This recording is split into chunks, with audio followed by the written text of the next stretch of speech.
வீரனோட கதையை கேளுங்க.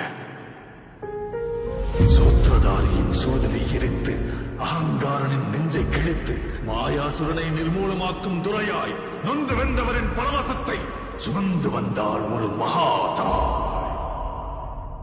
எரியும் தீயினில் பொழியும் மழை போல் சாவின் வீட்டினில் காலனை வென்றவர். ஆணவத்திற்கு எதிராய் கிளர்ச்சி ரூபத்தில் லங்கேஸ்வரனுக்கு எதிராய் வெள்ளேந்தி நின்றார். இருக்கிற சிங்கம் வீரனொருவனின் கதை. வீணை வென்ற வீரனொருவனின் கதை. வேட்டைக்காரரை வேட்டையாட